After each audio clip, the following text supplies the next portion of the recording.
On June 10, 2025, at Holman Correctional Facility in Atmore, Alabama, Gregory Hunt was executed just few hours ago. He didn't scream. He didn't cry. Gregory Hunt raised a peace sign, then gave a thumbs up. Just moments later, pure nitrogen gas flooded the mask strapped to his face. And by 6:26 p.m., Hunt was dead. This is how a 37-year-old murder case finally ended. Inside Alabama's Holman Correctional Facility, in a quiet room built for death. Hunt had been sentenced to die for the brutal 1988 murder of 32-year-old Karen Lane, a woman he claimed to love, but killed in a jealous rage. After breaking into her apartment, Hunt beat her savagely. Nearly 60 wounds were found on her body, with more than 20 on her head alone. She was also sexually violated with a broomstick. It was one of Alabama's most disturbing cases, and the courts agreed. Now, 35 years later, justice was carried out, using a method that's still new and still feared. Nitrogen hypoxia. A mask. A tank of gas. No injection. No electricity. Just the slow, silent removal of oxygen until the brain shuts down. Gregory Hunt made no special requests on the day of his execution. No last meal. When asked to request for a last meal, Hunt declined a special dinner, opting instead for a plain lunch tray on the day of execution. Bologna, black-eyed peas, carrots, and fruit punch. No family visits. Just a plain lunch, bologna, black-eyed peas, carrots, and fruit punch.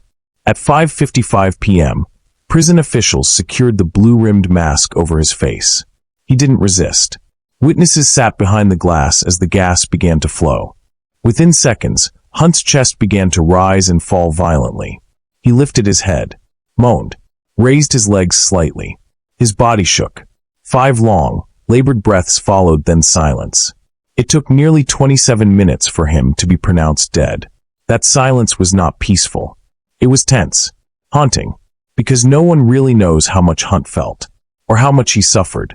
Prison officials claimed the process worked as intended, but witnesses and human rights advocates saw something else.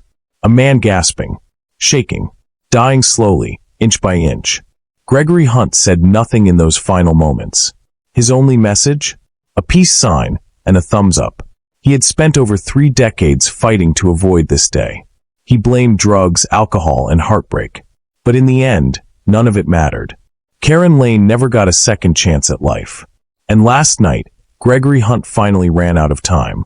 Today, after years of legal battles and appeals, Gregory Hunt was put to death on June 10, 2025, by a method that has stirred controversy: nitrogen hypoxia, a form of lethal gas. To understand why he had to be put to death, let's go back a month before the crime happened. In 1988, the lives of Gregory Hunt and Karen Lane became tragically intertwined. Hunt was 28 years old, living in Cordova, Alabama, a town small enough that news of any serious crime sent ripples through the community. Karen Lane, age 32, was navigating a difficult personal chapter, separated from her husband and in the midst of a divorce. She maintained 2 residences. One was an apartment she shared with her cousin in Cordova, while the other was her previous home. Though Hunt and Karen had only been dating for about a month, their relationship was far from simple. Witnesses describe a tension under the surface, fueled by jealousy, confusion, and hurt.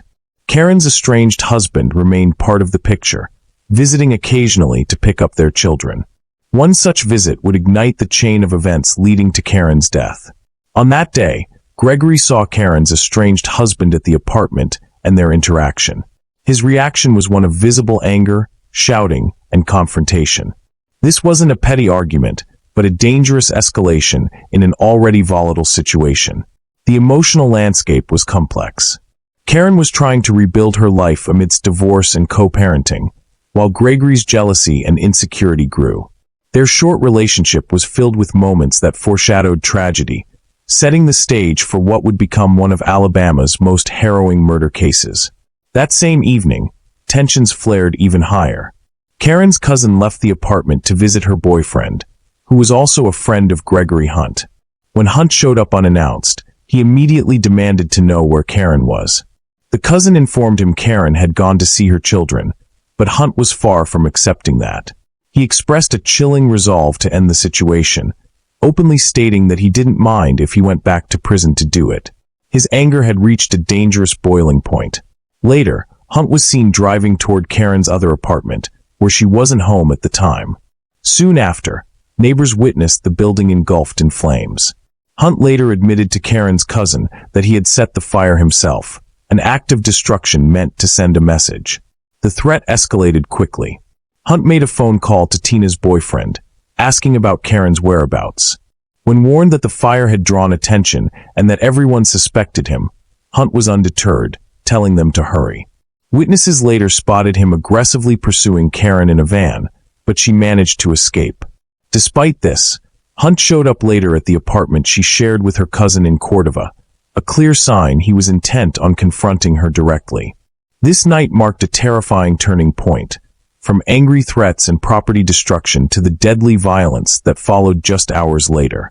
In the early morning hours, around 2 a.m., the terrifying climax of this tragic story unfolded. Karen Lane was alone at the Cordova apartment she shared with her cousin when Gregory Hunt forced his way inside. Witnesses would later describe a chilling scene. Hunt broke a window to gain entry, leaving a brutal mark on the quiet neighborhood. What happened next was horrific. The medical examiner's report painted a picture of savage violence. Karen sustained nearly 60 injuries across her body, with around 20 of those concentrated on her head alone. The assault was not only violent but deeply personal and disturbing. Evidence revealed that Hunt had sexually assaulted Karen using a broomstick, a detail that underscored the depth of his rage and cruelty. The assault wasn't a momentary loss of control. It was a prolonged and brutal attack that left Karen's life tragically extinguished. This was a crime fueled by jealousy, anger, and despair, emotions that had spiraled into a nightmare. Despite the horrifying nature of the crime, Hunt's actions in the immediate aftermath added another layer of shock. Instead of calling for help, he made a phone call to his friend, asking to speak with Tina, Karen's cousin. Hunt claimed he had arrived at the apartment to find Karen dead on the kitchen floor, a lie that would unravel quickly under investigation. The crime scene bore silent witness to the brutality, while Hunt's attempts to deflect blame began a desperate flight that would only delay justice. Following the brutal attack, Gregory Hunt did not turn himself in or notify authorities. Instead, he attempted to cover his tracks by calling Tina's boyfriend, trying to shift suspicion away from himself and toward Karen's estranged husband. But his plan didn't hold. As investigators pieced together the evidence, it became clear Hunt was responsible. His attempts to manipulate the narrative only deepened his guilt in the eyes of law enforcement. Facing the inevitable, Hunt fled Alabama. He went on the run for about a month, traveling across state lines. His time as a fugitive ended in October 1988 when he was finally apprehended. During his time in custody, Hunt confessed to his cellmate. He admitted to heavy drinking and cocaine use on the day of the crime and said that he had snapped, believing Karen was unfaithful. This confession provided critical insight into his mindset and the tragic chain of events that led to the murder. The confession, combined with forensic evidence and witness statements, built a strong case that led to his conviction. But even after his arrest, Hunt's story was far from over. The legal battles, appeals, and questions of justice stretched on for decades. He has now spent 3 decades on death row, appeals upon appeal. In the final stretch of his life, Gregory Hunt didn't go quiet. He took to the internet, not through social media, but through a lengthy written appeal that surfaced online, where he made one last desperate attempt to rewrite the narrative. In this statement, Hunt admitted to killing Karen Lane, but he fiercely denied the sexual assault, the very charge that made his crime eligible for the death penalty. He wrote, "Yes, I killed her. I snapped, but I did not sexually violate her. That is not who I am." It was a strange defense, admitting the murder but clinging to this one distinction, hoping the courts would strip away the capital murder label. If successful, he could have been resentenced, spared from execution. But it wasn't just the facts he challenged. Hunt accused his original defense team of failing him. He claimed the forensic evidence was misinterpreted.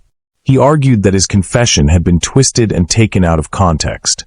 He tried to represent himself in federal court, writing that all he wanted was to die knowing he wasn't labeled a rapist. But the courts didn't budge. The evidence had already spoken. The wounds on Karen's body, the broomstick, the horror she endured in those final moments. And so his final plea became just that, a man waiting to die, trying to salvage what little image he had left. And the clock kept ticking. While incarcerated, Hunt claimed a religious transformation. He led Bible classes and offered counseling to fellow prisoners, an attempt, he later said, to be a light in a dark place. Yet in the end, there was no clemency. The U.S. Supreme Court denied his final appeal just hours before the execution, an appeal that disputed the sufficiency of evidence around the sexual assault charge that triggered the death sentence. On June 10, 2025, at Holman Correctional Facility in Atmore, Alabama, Gregory Hunt chose nitrogen hypoxia over lethal injection or electrocution. This marked Alabama's fifth use of the method, where inmates inhale pure nitrogen, cutting off oxygen to the brain and heart. The state insists it's quick and painless. Critics call it untested and potentially brutal. Witnesses in the chamber described Hunt silently raising a thumbs up and a peace sign as the blue-rimmed mask went on. He spoke no final words. The mask was activated around 5:55 p.m. Convulsions and gasps followed. He lifted his head and moaned at 5:59 p.m., then breathed slow, shallow gasps, each separated by long pauses. By 6:05, movement ceased. At 6:26 p.m., Hunt was pronounced dead. As the execution unfolded, dissenting voices grew louder. Medical ethicists and the UN warned of risks like choking, seizures, and prolonged suffering. The American Veterinary Medical Association noted the method might distress mammals, yet the state remained quiet on procedural transparency. For Karen Lane's family, the execution closed a long chapter. This night represents justice and the end of a nightmare that has coursed through our family for 37 years, they said. Yet questions remain about whether nitrogen hypoxia delivers justice, or something far more unsettling.